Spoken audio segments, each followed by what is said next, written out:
안녕하세요. 옥쌤입니다.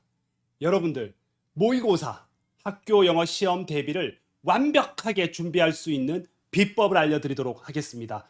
여러분들이 만약 저의 모의고사 강의를 듣고 그리고 혼자서 공부하고 변형 문제도 했어요. 감사합니다. 대단하세요. 그런데 이제 며칠 뒤에 학교 기말 영어 시험이에요. 고등학교 영어 시험. 이럴 때 내가 평소에 빈칸 넣기, 문장 순서, 문장 삽입, 어법, 어휘 이런 문제에 좀 약하다면 제 이야기를 잘 들어보세요. 육해독, 정독하기를 제가 추천드립니다. 직청직해. 이게 뭐냐? 여러분들, 제가 영상에다가 왼쪽에는 영어지문, 오른쪽에는 한글 해서 그리고 여기다가 여러분들 보시면 원어민 발음을 다 입혀놨어요. 그럼 여러분들이 이거를 원어민 발음을 빠르게 들으면서 해석을 해보는 거예요. 자, 이게 어떤 효과가 있냐면요. 이렇게 하게 되면 나무보다는 숲을 보게 돼요. 여러분들이 한 문장 한 문장 주어 찾고 동사 찾고 단어 뜻 찾고 했는데 중요한 건 문단 전체의 흐름을 놓쳐서 글의 순서, 문장 삽입, 빈칸 넣기를 틀린단 말이에요. 그런데 원어민 발음을 들으면서 전체를 다 해석해 보면 나무보다는 숲을 보는 효과가 있고 이런 문제를 다 맞출 수 있어요. 글의 순서, 문장 삽입, 빈칸 넣기 엄청나게 도움이 됩니다. 여러분들. 자, 그리고 이걸 하다 보면 해석이 잘 되는 문장이 있고 어떤 거는 들으면서 직청직해를 했는데 단어를 몰라 해석이 안 돼. 불안한 문장들이 있어요. 불안한 문제들이 있습니다. 그런 취약한 문제를 찾아내서 다시 꼼꼼하게 공부할 수 있는 장점이 있고요. 그리고요, 여러분들 정말 해보시면 1회독과 2회독이 느낌이 엄청 다르고요. 3회독만 하면 거의 다 외워지는 효과가 조금씩 느껴집니다. 여러분들. 자, 끝으로 학습 방법을 알려드릴게요. 첫 번째 1회독은 초집중해서 여러분들이 원어민 발음 들으면서 해석을 쭉 해나갑니다. 18번부터 45번까지 쭉 가세요. 다 가도 한 20 몇 분밖에 안 걸립니다.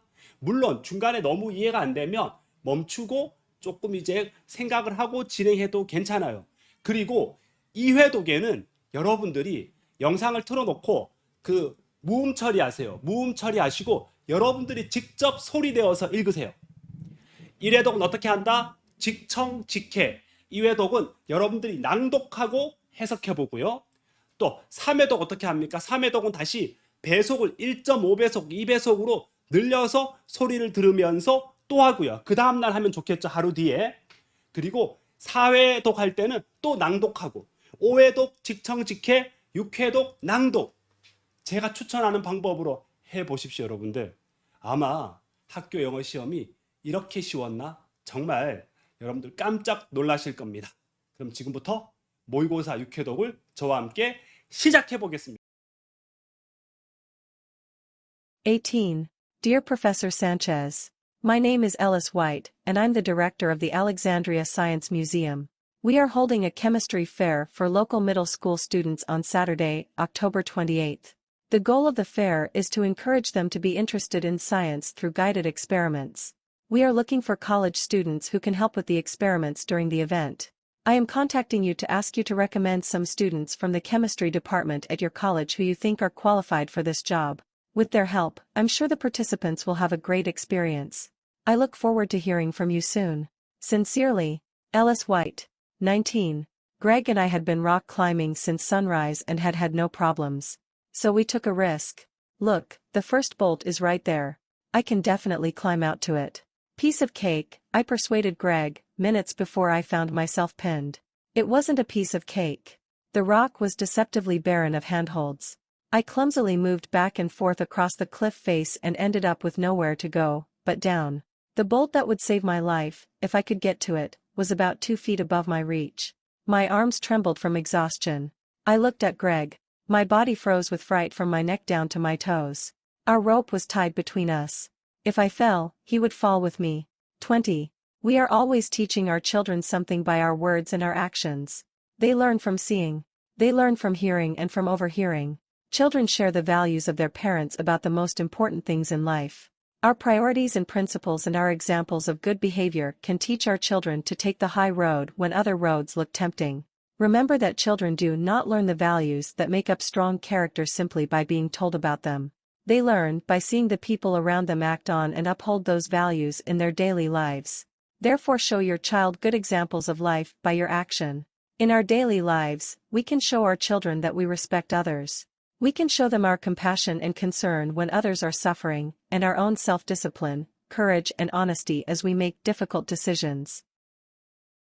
21. Most people have no doubt heard this question.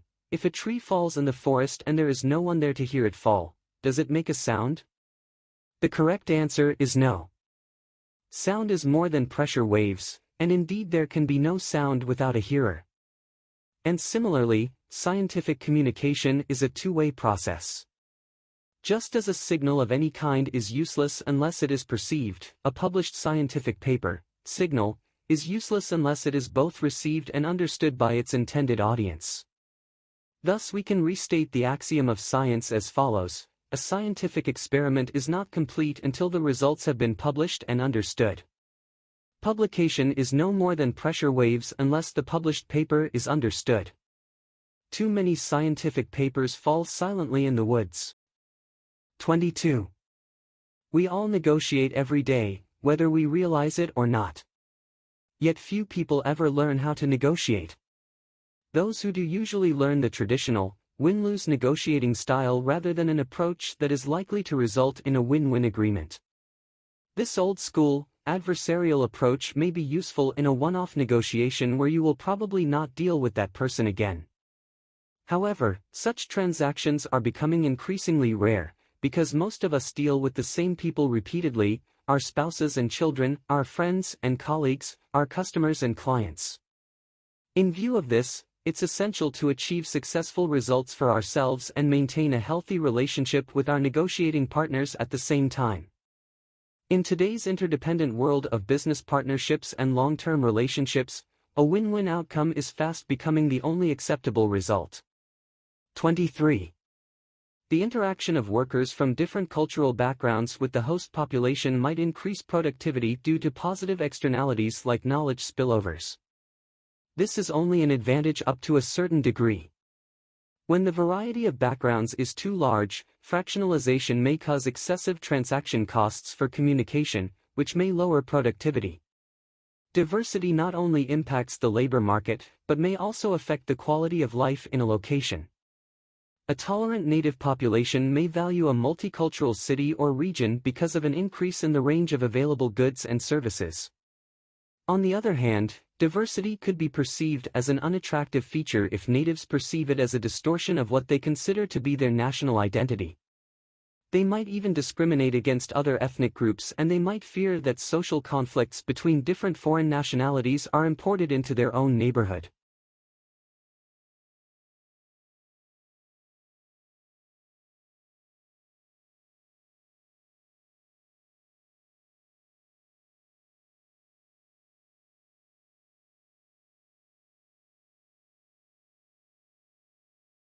(24) We think we are shaping our buildings. But really, our buildings and development are also shaping us. One of the best examples of this is the oldest known construction, the ornately carved rings of standing stones at Göbekli Tepe in Turkey. Before these ancestors got the idea to erect standing stones some 12,000 years ago, they were hunter-gatherers. It appears that the erection of the multiple rings of megalithic stones took so long, and so many successive generations, that these innovators were forced to settle down to complete the construction works. In the process, they became the first farming society on Earth. This is an early example of a society constructing something that ends up radically remaking the society itself. Things are not so different in our own time.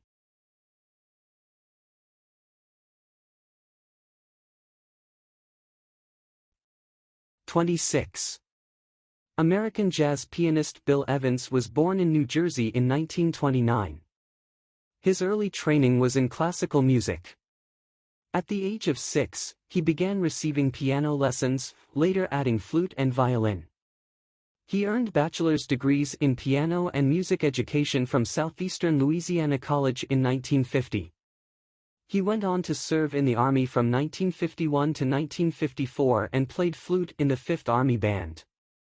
After serving in the military, he studied composition at the Man's School of Music in New York.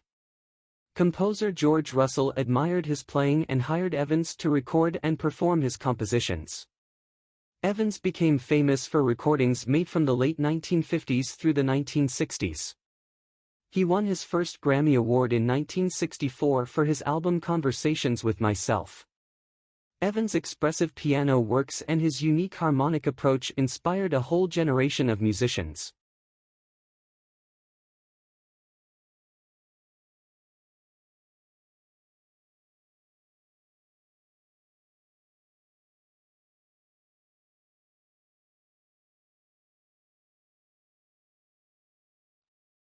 (29) There is a reason the title, Monday Morning Quarterback, exists. Just read the comments on social media from fans discussing the weekend's games, and you quickly see how many people believe they could play, coach, and manage sport teams more successfully than those on the field. This goes for the boardroom as well. Students and professionals with years of training and specialized degrees in sport business may also find themselves being given advice on how to do their jobs from friends, family, or even total strangers without any expertise. Executives in sport management have decades of knowledge and experience in their respective fields. However, many of them face criticism from fans and community members telling them how to run their business. Very few people tell their doctor how to perform surgery or their accountant how to prepare their taxes, but many people provide feedback on how sport organizations should be managed.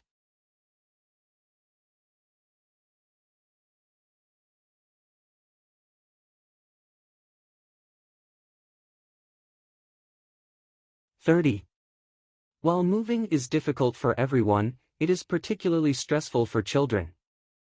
They lose their sense of security and may feel disoriented when their routine is disrupted and all that is familiar is taken away. Young children, ages 3 to 6, are particularly affected by a move. Their understanding at this stage is quite literal, and it is difficult for them to imagine beforehand a new home and their new room.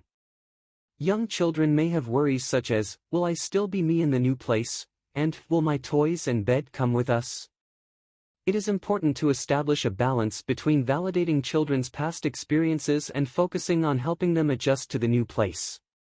Children need to have opportunities to share their backgrounds in a way that respects their past as an important part of who they are.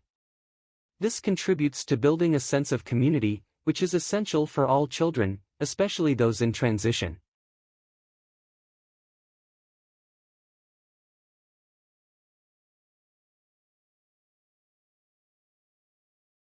(31) Many people are terrified to fly in airplanes. Often, this fear stems from a lack of control. The pilot is in control, not the passengers, and this lack of control instills fear.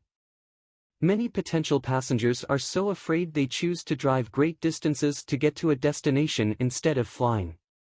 But their decision to drive is based solely on emotion, not logic. Logic says that statistically, the odds of dying in a car crash are around 1 in 5,000, while the odds of dying in a plane crash are closer to 1 in 11 million.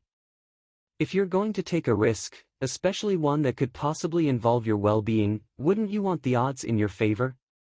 However, most people choose the option that will cause them the least amount of anxiety. Pay attention to the thoughts you have about taking the risk and make sure you're basing your decision on facts, not just feelings.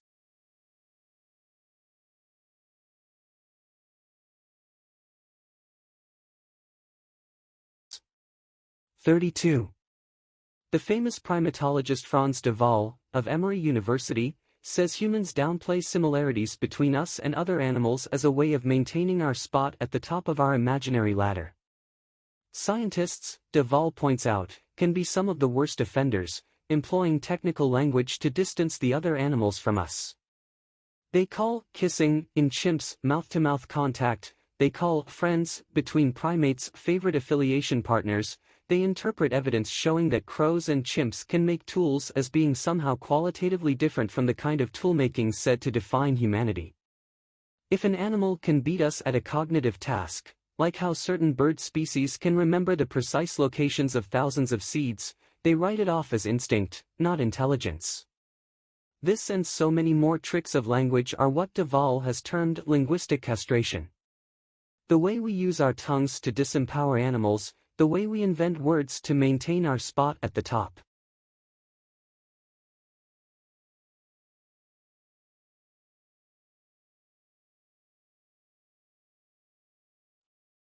(33) A key to engagement and achievement is providing students with relevant texts they will be interested in. My scholarly work and my teaching have been deeply influenced by the work of Rosalie Fink. She interviewed 12 adults who were highly successful in their work, including a physicist, a biochemist, and a company CEO. All of them had dyslexia and had had significant problems with reading throughout their school years. While she expected to find that they had avoided reading and discovered ways to bypass it or compensate with other strategies for learning, she found the opposite. To my surprise, I found that these dyslexics were enthusiastic readers. They rarely avoided reading. On the contrary, they sought out books. The pattern Fink discovered was that all of her subjects had been passionate in some personal interest. The areas of interest included religion, math, business, science, history, and biography. What mattered was that they read voraciously to find out more.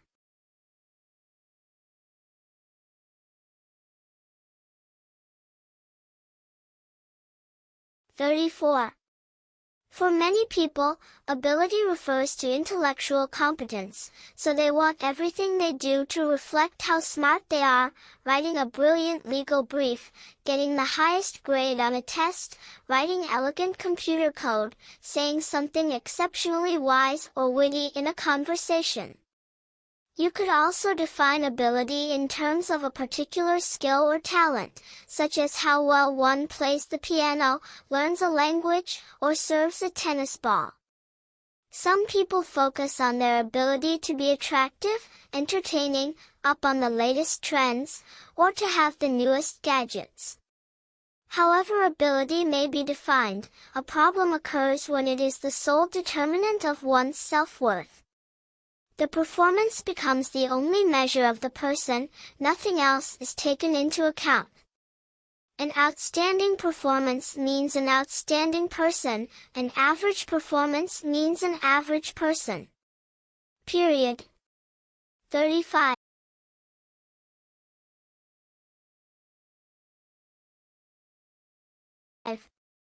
Sensory nerves have specialized endings in the tissues that pick up a particular sensation. If, for example, you step on a sharp object such as a pin, nerve endings in the skin will transmit the pain sensation up your leg, up and along the spinal cord to the brain. While the pain itself is unpleasant, it is in fact acting as a protective mechanism for the foot. Within the brain, nerves will connect to the area that controls speech, so that you may well shout, ouch, or something rather less polite. They will also connect to motor nerves that travel back down the spinal cord, and to the muscles in your leg that now contract quickly to lift your foot away from the painful object. Sensory and motor nerves control almost all functions in the body, from the beating of the heart to the movement of the gut, sweating, and just about everything else.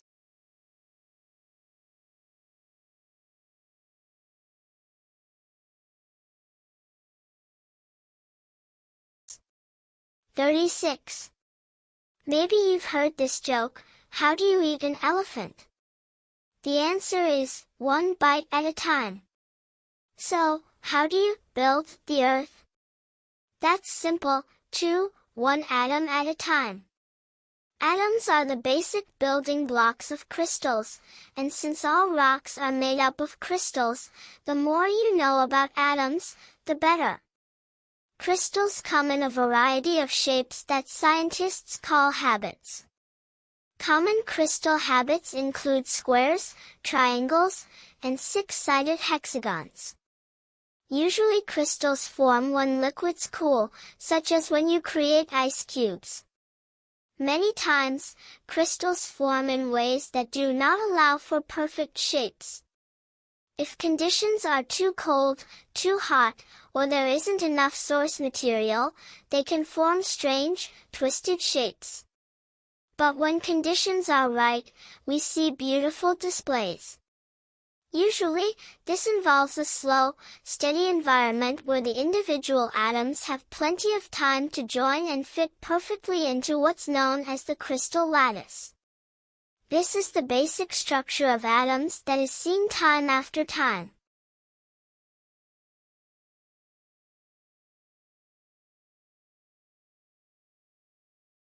(37) When you pluck a guitar string, it moves back and forth hundreds of times every second. Naturally, this movement is so fast that you cannot see it, you just see the blurred outline of the moving string. Strings vibrating in this way on their own make hardly any noise because strings are very thin and don't push much air about. But if you attach a string to a big hollow box, like a guitar body, then the vibration is amplified and the note is heard loud and clear.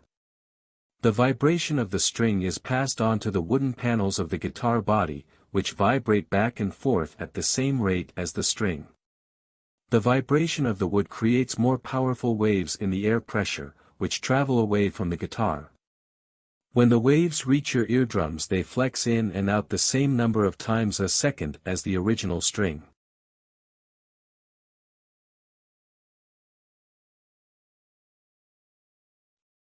(38) Boundaries between work and home are blurring as portable digital technology makes it increasingly possible to work anywhere, anytime. Individuals differ in how they like to manage their time to meet work and outside responsibilities. Some people prefer to separate or segment roles so that boundary crossings are minimized. For example, these people might keep separate email accounts for work and family and try to conduct work at the workplace and take care of family matters only during breaks and non-work time. We've even noticed more of these segmenters carrying two phones, or one for work and one for personal use. Flexible schedules work well for these individuals because they enable greater distinction between time at work and time in other roles. Other individuals prefer integrating work and family roles all day long. This might entail constantly trading text messages with children from the office, or monitoring emails at home and on vacation, rather than returning to work to find hundreds of messages in their inbox.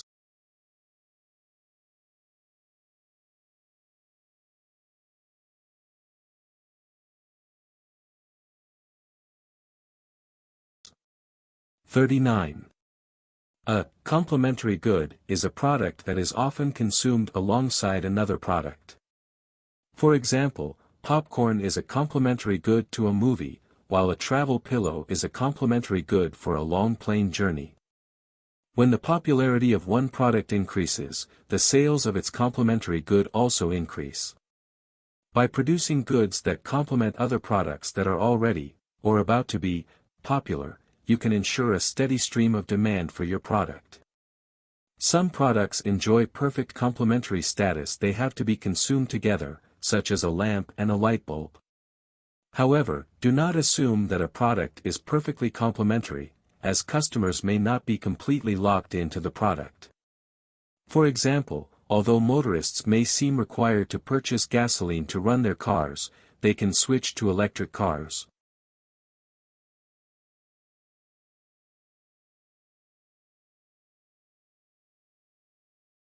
(40) It's not news to anyone that we judge others based on their clothes. In general, studies that investigate these judgments find that people prefer clothing that matches expectations. Surgeons in scrubs, little boys in blue, with one notable exception. A series of studies published in an article in June 2014 in the Journal of Consumer Research explored observers' reactions to people who broke established norms only slightly. In one scenario, a man at a blackie affair was viewed as having higher status and competence when wearing a red bow tie. The researchers also found that valuing uniqueness increased audience members' ratings of the status and competence of a professor who wore red sneakers while giving a lecture. The results suggest that people judge these slight deviations from the norm as positive because they suggest that the individual is powerful enough to risk the social costs of such behaviors. 41-42.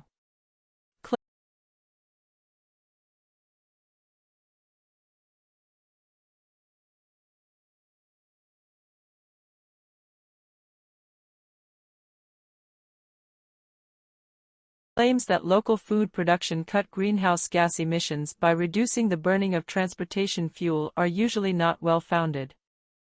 Transport is the source of only 11% of greenhouse gas emissions within the food sector, so reducing the distance that food travels after it leaves the farm is far less important than reducing wasteful energy use on the farm. Food coming from a distance can actually be better for the climate, depending on how it was grown. For example, field-grown tomatoes shipped from Mexico in the winter months will have a smaller carbon footprint than local winter tomatoes grown in a greenhouse. In the United Kingdom, lamb meat that travels 11,000 miles from New Zealand generates only 1/4 the carbon emissions per pound compared to British lamb because farmers in the United Kingdom raise their animals on feed, which must be produced using fossil fuels, rather than on clover pastureland. When food does travel, what matters most is not the distance traveled but the travel mode, surface versus air, and most of all the load size.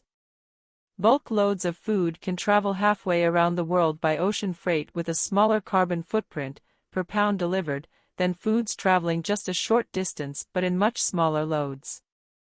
For example, 18-wheelers carry much larger loads than pickup trucks so they can move food 100 times as far while burning only 1/3 as much gas per pound of food delivered.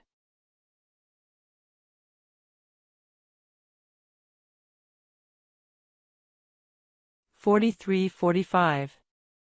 Long ago, an old man built a grand temple at the center of his village. People traveled to worship at the temple. So the old man made arrangements for food and accommodation inside the temple itself. He needed someone who could look after the temple, so he put up a notice, "Manager needed." Seeing the notice, many people went to the old man. But he returned all the applicants after interviews, telling them, "I need a qualified person for this work."